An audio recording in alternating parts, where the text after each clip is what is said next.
ஜோதிட நேயர்கள் அனைவருக்கும் வணக்கம். இன்னைக்கு நம்ம சேனலில் என்ன பார்க்க போகிறோம் அப்படின்னு பார்த்தீங்கன்னா, மே 1ஆம் தேதி சித்ரா பௌர்ணமியானது வருகிறது. இந்த சித்ரா பௌர்ணமியானது மற்ற மாதங்களில் வரக்கூடிய சாதாரண பௌர்ணமி அப்படின்னே சொல்ல முடியாதுங்க. அதாவது இந்த சித்ரா பௌர்ணமியானது சிறப்பான மங்களகரமான சக்தி வாய்ந்த ஒரு நாள் அப்படின்னே சொல்லலாம். இந்த சித்ரா பௌர்ணமி நாளன்று நீங்கள் இந்த மாதிரி வழிபாடுகளை செய்யும்போது கண்டிப்பாக உங்களுடைய வாழ்க்கையில் நீங்கள் நினைத்த விஷயம் ஒவ்வொன்றாக நடக்கும் அப்படின்னு உறுதியாகவே சொல்லப்படுது. ஸோ இந்த சித்ரா பௌர்ணமி நாளில் என்ன செய்தால் என்ன மாதிரியான பலன் கிடைக்கும் அப்படிங்கிறத வாங்க பார்க்கலாம். அதுபோலவே இன்னைக்கு எந்த ராசி நேயர்களுக்கு பார்க்க போகிறோம் அப்படின்னு பார்த்தீங்கன்னா, துலாம் ராசி நேயர்களுக்கு சித்ரா பௌர்ணமி நாளிலிருந்து என்ன மாதிரியான மாற்றங்கள் கிரகங்களின் காரணமாக ஏற்பட போகுது அப்படிங்கிறத நம்ம பார்க்கலாம். அதுபோலவே சித்ரா பௌர்ணமி நாளன்று எந்த மாதிரி முறைகளில் விரதங்களை மேற்கொள்ளலாம், இந்த நாளில் கிரிவலம் செல்வதற்கு முறையாக என்ன செய்ய வேண்டும், இந்த நாளில் நீங்கள் செய்யக்கூடிய விஷயங்கள் என்ன, செய்யக்கூடாத விஷயங்கள் என்னென்ன அப்படிங்கிற முழு தகவலையும் நீங்கள் இந்த வீடியோ மூலம் நிச்சயமாக தெரிந்து கொள்ளலாம். நிறைய பேருக்கு பார்த்தீங்கன்னா இந்த சித்ரா பௌர்ணமியோடைய மகிமை தெரியவில்லை அப்படின்னே சொல்லப்படுது. ஸோ தெரியாதவர்கள் இந்த வீடியோ மூலம் தெரிந்து கொண்டு உங்களுடைய எண்ணங்கள் ஆசைகள் எதுவாக இருந்தாலும் இந்த நாளில் நிச்சயமாக நீங்கள் வழிபாடு செய்து மனதார உங்களுடைய பிரார்த்தனைகளை வேண்டுதல் செய்யலாங்க. இந்த மாதிரி நீங்கள் செய்யும் பொழுது கண்டிப்பாக உங்கள் வாழ்க்கையில் நினைத்த விஷயங்கள் கண்டிப்பாக நீங்கள் எதிர்பார்க்காத நேரத்தில் உங்களுக்கு நடக்கும். சித்ரா பௌர்ணமி நாளில் விரதம் இருந்து கிரிவலம் செல்வதற்கு உகந்த நேரம் என்ன அப்படிங்கிறதையும் நாம பார்க்கலாம். அதாவது சித்ரா பௌர்ணமி நாள் முழுவதுமே நீங்க கிரிவலம் கண்டிப்பாக செல்லலாம்.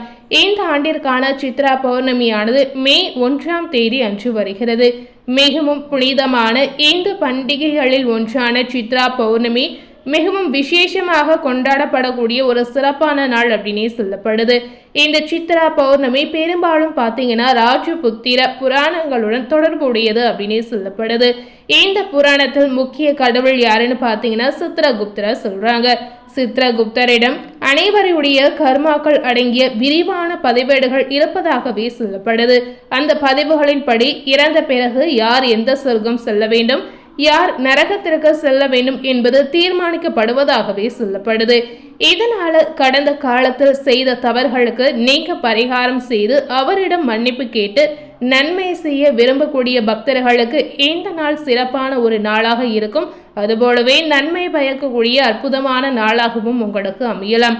இது சித்திரை மாதத்தின் முழு நிலவில் வருவதால் மனித குலத்தில் அனைத்து செயல்களுக்கும் கணக்கிட்டு கடந்த கால பாவங்களுக்கு பரிகாரம் செய்யக்கூடிய சித்ரகுப்தரை வழிபடுவதற்கு இது ஒரு ஏற்ற நாளாக அமையலாம். சித்ரா பௌர்ணமி நாளில் கண்டிப்பாக நீங்க செய்யக்கூடிய விஷயங்கள் நிறையவே இருக்கு அப்படின்னே சொல்லப்படுது. பொதுவாகவே பௌர்ணமி அப்படின்னு சொல்லும் போது இந்த நாளில் திருவண்ணாமலை அனைவருக்கும் ஞாபகத்திற்கு வரக்கூடிய ஒரு நாள் அப்படின்னே சொல்லலாம். அதாவது திருவண்ணாமலையில இருக்கக்கூடிய சிவபெருமான் கண்டிப்பாக அனைவருக்கும் ஞாபகத்திற்கு வரலாங்க. திருவண்ணாமலை பார்த்தீங்கன்னா உலக பிரசித்தி பெற்ற ஒரு அற்புதமான கோவில் அப்படின்னே சொல்லப்படுது. திருவண்ணாமலையில மலையே சிவபெருமானாக பார்க்கப்படுகிறது. இந்த நாளில் கிரிவலம் நீங்க செல்லும் போது கண்டிப்பாக உங்களுடைய மனதில் இருக்கக்கூடிய எண்ணங்கள் ஆசைகள் எதுவாக இருந்தாலும் உங்களுடைய வேண்டுதல் கண்டிப்பாக நடக்கும் அப்படின்னு முழு நம்பிக்கையாகவே சொல்லப்படுது. இந்த விஷயத்தை பார்த்தீங்கன்னா பல பக்தர்கள் கண்டிப்பாக பின்பற்றி வரக்கூடிய ஒரு முக்கியமான விஷயமாகவே சொல்லப்படுது.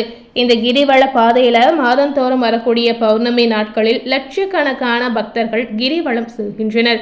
இந்த மலையில பார்த்தீங்கன்னா இன்றும் பல சித்தர்கள் வாழ்ந்து வருவதாக வரலாறு ரீதியாகவே சொல்லப்படுது. இந்த சித்ரா பௌர்ணமியோட சிறப்பு என்னன்னு பார்த்தீங்கன்னா, மலையை வலம் வரும்போது மனிதர்கள் இடம் பக்கம் நடக்க வேண்டும். ஏன் பார்த்தீங்கன்னா மலையை ஒட்டியுள்ள வலப்பக்கத்துல சித்தர்களும் யோகிகளும் தேவர்களும் வலம் வருவதாக ஐதீகமாகவே சொல்லப்படுது. அதுபோலவே கிரிவலம் செல்லும் போது நமச்சிவாய சிவாய நம என்ற மந்திரத்தை நீங்க உச்சரிக்கணும். இதை தவிர்த்து வேறு எதையும் பேசவே கூடாதுங்க. கிரிவலம் செல்லும் போது நிதானமாக நடக்க வேண்டும். அவசரமாகவோ வேகமாகவோ நடக்கவும் கூடாதுங்க. ஒவ்வொரு ஆண்டும் சித்ரா பௌர்ணமி என்று லட்சக்கணக்கான பக்தர்கள் கிரிவலத்தை மேற்கொண்டு வராங்க. இந்த நாளில் நீங்க செய்யக்கூடிய விஷயம் என்னன்னு பார்த்தீங்கன்னா, சித்ரா பௌர்ணமி அன்று அதிகாலையில எழுந்து புனித நீராடி தூய ஆடையை அணிந்து அந்த நாளை நீங்க பயபக்தியுடன் தொடங்குவது அவசியமாகவே சொல்லப்படுது.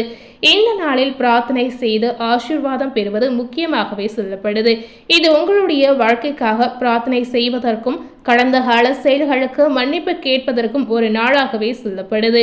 இந்த நாளில் விரதம் இருந்து சித்ரகுப்தரை வழிபட்டு வந்தீங்கன்னா உங்களுக்கு பிடித்திருக்கக்கூடிய கர்ம வினைகள் நீங்கும் அப்படின்னு முழு நம்பிக்கையாகவே சொல்லப்படுது. இந்த நாளில் இறைவனை வழிபாடு செய்தல், தீபம் ஏற்றுதல் மற்றும் பிரார்த்தனை செய்தல் போன்றதற்கு உகந்த நாளாகவே இந்த நாளை சொல்லலாம். அதுபோலவே இந்த நாளில் நீங்க எப்படி விரதங்களை மேற்கொள்ளணும் அப்படின்னு பார்த்தீங்கன்னா, இன்றைய தினம் முழுவதுமே உணவு எதுவும் அருந்தாமல் விரதங்களை மேற்கொள்ளலாம். முடியாதவர்கள் பழங்களை சாப்பிட்டு விரதங்களை இருக்கலாம். விரதம் இருப்பவர்கள் உப்பு சேர்த்த உணவுகளை சாப்பிடக்கூடாதுங்க. அதுபோலவே பால் போன்ற பொருட்களையும் சாப்பிடக்கூடாது. இந்த நாளில் சித்ரகுப்தரை மனதார நீங்க வழிபாடு செய்வதன் மூலம் சிவனுடைய அருளை எளிதில் பெற முடியும் அப்படின்னு ஐதீக ரீதியாகவே சொல்லப்படுது. இந்த நாளில் உங்களால் முடிந்தால் ஏதாவது ஒரு நெய்வேத்தியத்தை நீங்க படைத்து மனதார வழிபாடு செய்யலாம். அதுபோலவே உங்களால் முடிந்தால் ஏதாவது ஒரு தான தர்மங்களை நிச்சயமாக நீங்க செய்யலாம். இந்த நாளில் செய்யக்கூடாதவை என்ன அப்படின்னு பார்த்தீங்கன்னா, அசைவ உணவு மற்றும் போதைப் பொருட்களை நீங்க தவிர்க்கணும். அதுபோலவே இந்த நாளில் வாக்குவாதங்கள் மற்றும் எதிர்மறை எண்ணங்களை தவிர்ப்பது முக்கியமாகவே சொல்லப்படுது. திருவண்ணாமலை உடைய சிறப்பு என்ன அப்படிங்கிறத பார்த்திருப்பீங்க. இந்த சித்ரா பௌர்ணமியிலிருந்து துலாம் ராசி நேயர்களுக்கு என்ன மாதிரியான பலன்கள் கிடைத்திருக்கு, என்னென்ன மாற்றங்கள் உங்களுக்கு உருவாகியிருக்கு அப்படிங்கிறத வாங்க பார்க்கலாம். இந்த காலகட்டம் உங்களுக்கு மிகவும் சிறப்பாக இருக்கு அப்படின்னு சொல்லப்படுது. வணிக ரீதியாக இந்த காலகட்டம் உங்களுக்கு சராசரியாக இருக்கும் என்றாலும் வேலையில் இருக்கக்கூடிய நேயர்களுக்கு குறிப்பிடத்தக்க அளவில் சிறந்த பலன் கண்டிப்பாக நீங்க எதிர்பார்த்த வகையில கிடைக்கலாம். இருப்பினும் பார்த்தீங்கன்னா, சக ஊழியர்களுடன் உங்களுக்கு ஏதாவது ஒரு வகையில கருத்து வேறுபாடுகள் நிச்சயமாக ஏற்படலாம். அதுபோலவே உங்களுடைய எண்ணங்கள் அனைத்துமே ஈடேறக்கூடிய அற்புதமான காலகட்டமாக உங்களுக்கு அமையுங்க. சக ஊழியர்களுடனான கருத்து வேறுபாடு மோசமாக ஏற்படுவதால் கொஞ்சம் கவனமாக இருப்பது அவசியமாகவே சொல்லப்படுது. உயர் கல்விக்கு முயற்சி செய்யக்கூடிய மாணவர்களுக்கு இந்த காலகட்டம் சிறப்பாக இருக்கலாம். அதே நேரத்தில் தொடக்க கல்வி சராசரியாகவோ அல்லது சராசரியை விட சற்று சிறப்பாகவோ இருக்கலாம். கலை மற்றும் இலக்கியம் பயிலக்கூடிய மாணவர்களுக்கு சாதகமான பலன்கள் காத்திருக்கு. சட்டம் மற்றும் குற்றம் தொடர்பான படிப்புகளை தொடரக்கூடிய மாணவர்களுக்கு சிறப்பாக செயல்படக்கூடிய காலகட்டமாக அமையலாம். இந்த காலகட்டத்தில் துலாம் ராசி நேயர்களுக்கு உங்களுடைய வேலை ரீதியாக பார்த்தீங்கன்னா சாதகமான பலன் எதிர்பார்க்காத நேரத்தில் உங்களுக்கு கிடைக்கலாம். அதுபோலவே இந்த காலகட்டத்தில் சனி மற்றும் செவ்வாயுடைய சேர்க்கை இருப்பதால் சிறிய பிரச்சனைகள் உங்களுடைய வாழ்க்கையில கண்டிப்பாக ஏற்படும். ஆனாலும் பார்த்தீங்கன்னா பெரிய பிரச்சனைகள் எதுவுமே ஏற்படாது. இதனால பயப்பட வேண்டிய ஒரு அவசியமே இல்லைங்க.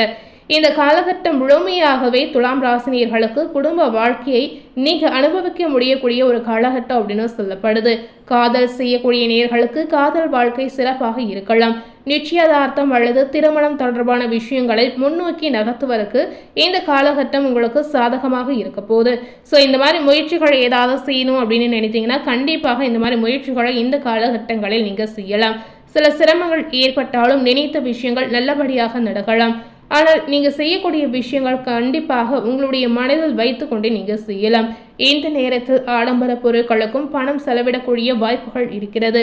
இந்த மாதிரி பணத்தை செலவிட செய்யும் போது அத்தியாவசிய தேவைக்கேற்ப செலவுகளை நீங்கள் செய்து கொள்ளலாம். ஆடம்பரமாக செலவு செய்வதை இந்த காலகட்டத்தில் நீங்கள் தவிர்க்கணும். இந்த நேரத்தில் துலாம் ராசி நேயர்களுக்கு சராசரியை விட சிறந்த நிதி முடிவுகளை எடுக்கக்கூடிய ஒரு சூழல் கண்டிப்பாக உருவாகலாம். இந்த நேரத்தில் உங்களுடைய ஆரோக்கிய கண்ணோட்டத்தில் பார்க்கும் பொழுது சாதகமாக இருக்கு அப்படின்னு சொல்லப்படுது. ஆனாலும் முன்னெச்சரிக்கை நடவடிக்கைகளை மேற்கொள்வதன் மூலம் நீங்கள் நல்ல ஆரோக்கியத்தை அனுபவிக்க முடியும் அப்படின்னு சொல்லப்படுது. இந்த காலகட்டத்தில் எதற்குமே உங்களுடைய ஆரோக்கியத்தில் ஒரு கண் வைப்பது உங்களுக்கு ரொம்ப முக்கியமாகவே சொல்லப்படுது. ஏதாவது ஒரு வகையில் சிறு தொந்தரவு ஏற்பட்டாலுமே உங்களால் முடிந்தால் உடனடியாக மருத்துவருடைய ஆலோசனை கேட்டு நடந்து கொள்வது முக்கியமாகவே சொல்லப்படுது. இந்த காலகட்டம் முழுமையாகவே துலாம் ராசினியர்கள் பொறுமையாக இருப்பது அவசியம். கோபத்தை தவிர்க்கணும். முடிந்தால் ஞாயிற்றுக்கிழமைகளை உப்பு சாப்பிடுவதை நீங்கள் தவிர்க்கணும். இந்த மாதிரி இருந்து வந்தீங்கன்னா கண்டிப்பாக உங்கள் வாழ்க்கையில் நெகட்டிவாக நடக்கக்கூடிய எந்த ஒரு விஷயமாக இருந்தாலும் சரி அது அனைத்துமே அகன்று நல்ல விஷயங்கள் உங்களுக்கு நடக்க ஆரம்பிக்கும். முடிந்தால் இந்த மாதிரி விஷயங்களை நீங்கள் பின்பற்றி செயல்படலாம். இன்னைக்கு நம்ம சேனலில் துலாம் ராசி நேயர்களுக்கு சித்ரா பௌர்ணமி நாளிலிருந்து என்ன மாதிரியான மாற்றங்கள் உருவாகியிருக்கு, அதுபோலவே சித்ரா பௌர்ணமியுடைய சிறப்பு என்ன அப்படிங்கிறத இந்த வீடியோ மூலம் நிச்சயமாக நீங்கள் பார்த்து தெரிந்திருப்பீங்க. மேலும் இது போல ஒரு புதிய தகவலை தெரிந்து கொள்ளணும் அப்படின்னு நினைத்தீங்கன்னா மறக்காமல் நம்ம சேனலை சப்ஸ்கிரைப் பண்ணி பக்கத்தில் இருக்கக்கூடிய பெல் பட்டனையும் மறக்காமல் ப்ரெஸ் பண்ணிடுங்க. நீங்கள் சப்ஸ்கிரைப் பண்ணால் மட்டுமே நம்ம சேனலில் போடக்கூடிய எல்லா நியூ அப்டேட்டான வீடியோஸும் நீங்கள் உடனுக்குடன் பார்த்து தெரிந்து கொள்ளலாம். நம்ம சேனலில் ஃபர்ஸ்ட் டைம் பார்க்கக்கூடிய நேயர்களாக இருந்தீங்கன்னா நீங்களும் நம்ம சேனலில் மறக்காமல் சப்ஸ்கிரைப் பண்ணி பக்கத்தில் இருக்கக்கூடிய பெல் பட்டனையும் மறக்காமல் ப்ரெஸ் பண்ணிடுங்க. தேங்க்யூ.